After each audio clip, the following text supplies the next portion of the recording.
नमस्कार दोस्तों, स्वागत है आपका अपने यूट्यूब चैनल इंग्लिश वाला में। दोस्तों जैसा कि हमने आपको कल इन्फॉर्म कर दिया था ऑलरेडी कि हमारे इस प्लेटफ़ॉर्म पर कुछ न्यू अध्यापक ऐड होने वाले हैं। उनमें से हमारे साथ मैम आज ऐड हो रही हैं, जिनका हम कुछ परिचय जान लेते हैं। आप और हम, मैम सभी लोग एक-दूसरे से रूबरू हो जाते हैं।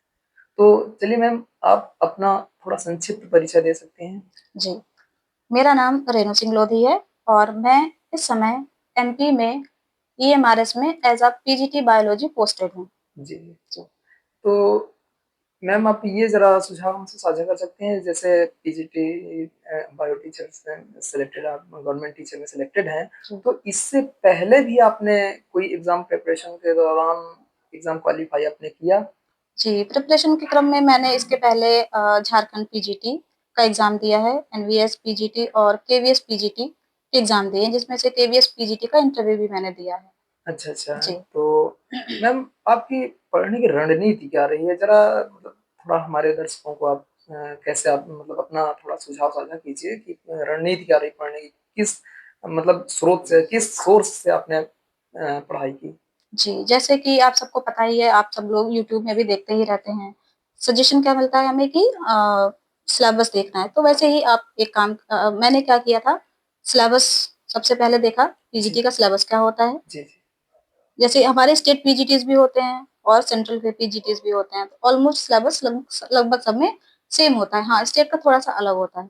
तो मैंने सबसे पहले क्या किया, सिलेबस डाउनलोड किया, फिर उसके बाद मैंने पीवाईक्यू का एनालिसिस किया और फिर हमारी 11th-12th की एनसीईआरटीज़ होती हैं, जी, 11th-12th की बायो की एनसीईआरटी, ठीक है?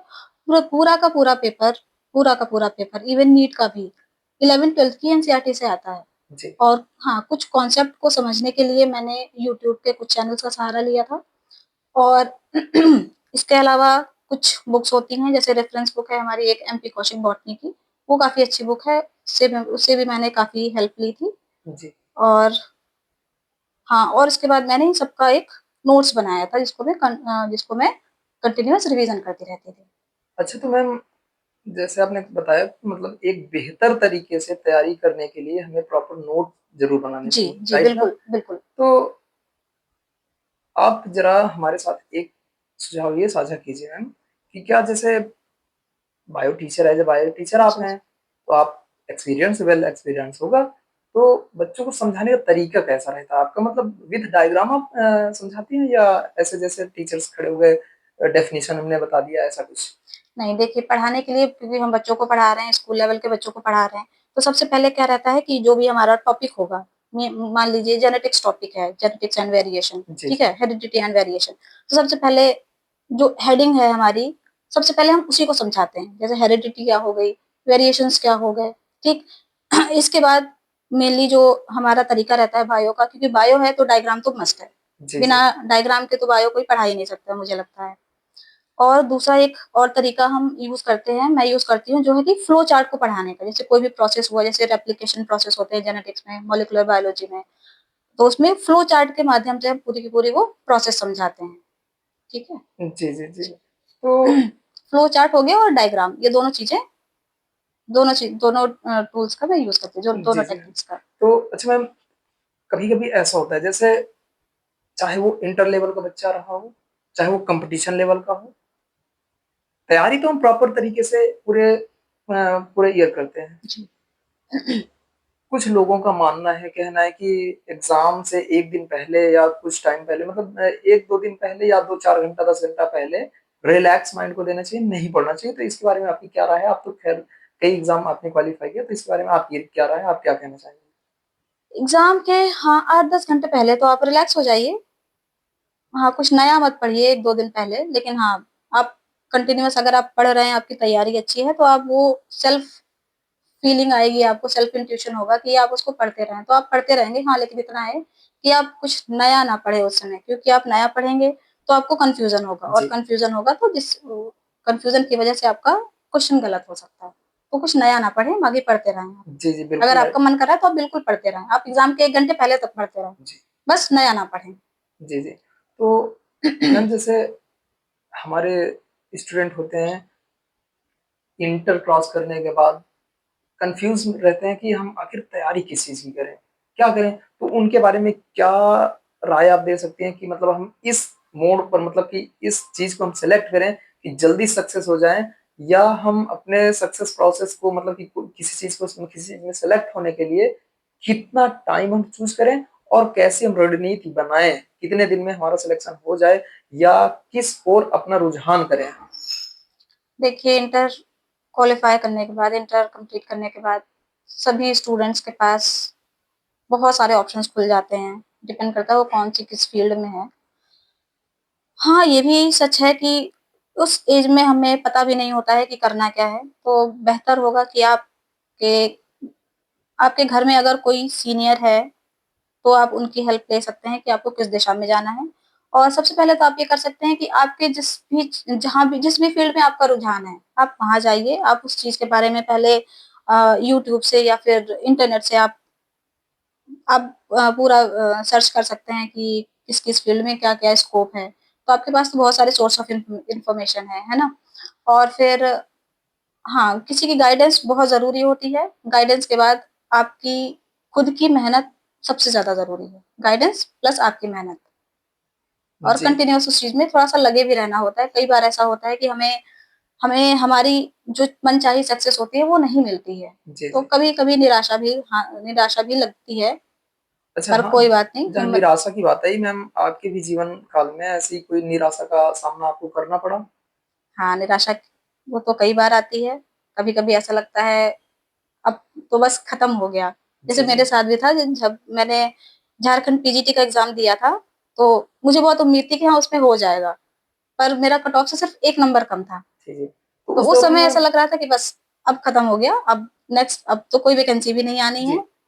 तो अब उस समय लग रहा था कि हाँ, खत्म हो गया सब कुछ लेकिन बस 10 दिन बाद ही मेरा ये ईएमआरएस का रिज़ल्ट आ गया और उसमें मैं सेलेक्ट हो गई थी एज़ अ पीजीटी। अच्छा, अच्छा मैम। जी, पर जी। निराशा तो हाँ, ये तो जीवन का पार्ट है, वो तो लगा रहता है। जी, जी मैम। जैसे कि निराशा मतलब निराशा एक लाइफ़ का पार्ट है, तो कभी-कभी होता है हमारे जो छात्र मतलब संघर्ष कर रहे होते हैं, छात्र जीवन में ऐसा होता है निराशा जैसे सामना करना पड़ा। तो कुछ लोग होते हैं अपना जीवन अंत करने का सोच लेते हैं या वहाँ से फुल स्टॉप करना चाहते हैं कि अब हम तैयारी नहीं करेंगे, अब हम कुछ दूसरा कुछ करेंगे। तो क्या ये उचित होता है या अपना जीवन लाइफ़ एंड कर देना या अपनी स्टडी को स्टॉप कर देना या हमें अंत तक जब तक हम अपने सक्सेस को अचीव नहीं कर लेते हैं तब तक हम लगे रहें? तो इस पर क्या राय है आपकी? हाँ, जीवन का अंत करना तो किसी भी हाल में उचित नहीं है। जी, जी। हाँ, अगर आपको अपनी खुद की मनचाही फ़ील्ड में सक्सेस नहीं मिल रही है, आप दोबारा कोशिश कर सकते हैं, पर फिर भी अगर आपको आपने मान लिया है कि चलो सारे अटेम्प्ट खत्म हो गए, पैसे भी नहीं है, तो आप ऐसा नहीं हो सकता है कि जो आपने तैयारी की है, वो बेकार नहीं जाएगी। हो सकता है आपने जिस फ़ील्ड में तैयारी की थी, वो उस फ़ील्ड में ना काम आके, आपको वो चीज़ कहीं और काम आ सकती है। तो जीवन का अंत करना तो बिल्कुल बेवकूफ़ी है और जब आपको ऐसा लगे कि आप बहुत हार चुके हैं, तो आपके पास मम्मी-पापा हैं, आप उनको देखिए, वो किस तरीके से आपके जीवन के लिए कितनी मेहनत करते हैं। जी, जी। उनसे बड़ी प्रेरणा कोई नहीं हो सकता है। वो सबसे बड़ी प्रेरणा है आपके लिए। जी मैम, तो अंत में हम यही पूछना चाहेंगे कि हमारे छात्रों के लिए लास्ट में आपका क्या सुझाव रहेगा? जैसे कि इंटर और हाई स्कूल लेवल के जो हमारे छात्र होते हैं, वो पढ़ाई की ओर रुझान कम देते हैं, कुछ मटर-गश्ती में या कुछ फ्रेंडशिप ऐसे करके मतलब कि काफ़ी अपना टाइम को स्पेंड करते हैं, ऐसे रुइन करते हैं।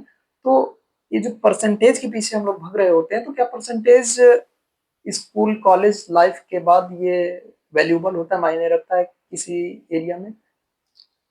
देखिए, आजकल के जो टीनेज हैं, वो मोस्टली बिज़ी किस चीज़ में है? सोशल मीडिया में और वो भी अननेसेसरी सोशल मीडिया के कंटेंट में। जी, जैसे रील्स देखना हो गया, फेसबुक में लगे हुए हैं या इंस्टाग्राम में बिज़ी हैं।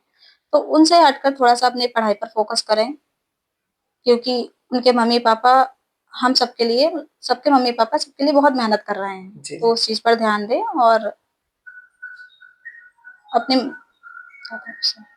चलिए ठीक है मैम, तो बहुत-बहुत धन्यवाद मैम आपका। आपने हमें इतना अपना अमूल्य आपने हमको समय दिया, इसके लिए बहुत-बहुत धन्यवाद। तो आप लोगों से सभी लोगों से बस यही हम आशा करते हैं कि आप लोग मैम के साथ जुड़िए और हमारी ऑनलाइन प्लेटफ़ॉर्म पर मैम का बहुत जल्द ही एंट्री हो रही है। तो मैम आपको बहुत ही बेहतरीन तरीके से कुछ ना कुछ नया आपको देने वाली हैं।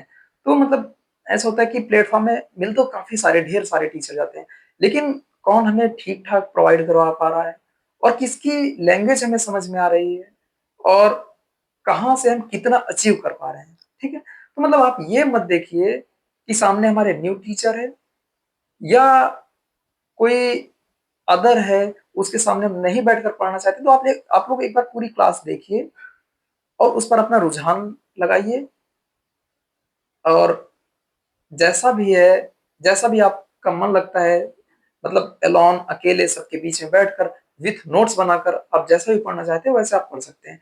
तो मैंने वेल एक्सप्लेन किया, अपना सुझाव साझा किया, बहुत ही अच्छा इनका इंट्रो रहा और आप लोगों से बस लास्ट यही हम कहना चाहेंगे कि मैम आपको बायोलॉजी पढ़ाएँगी और ये अभी इंटर लेवल तक पढ़ाने वाली हैं और उसके बाद जैसे ही हमारी कॉम्पिटिशन की कोचिंग स्टार्ट होती है तो कॉम्पिटिशन लेवल भी ये पढ़ाएँगी और पहले भी इन लोग मतलब मैम का जो कॉम्पिटिशन लेवल का कुछ फीडबैक रहा है, वो कहीं पढ़ा रही थी अपनी कोचिंग संस्था इनकी ओपन थी, पहले कोचिंग भी पढ़ा रही थी। जब अध्यापिका हो गई तो गवर्नमेंट टीचर हैं भई, अब कोचिंग इन्हें बंद करना पड़ा और अब गवर्नमेंट टीचर पे इस टाइम पर अपना अपॉइंटेड हैं।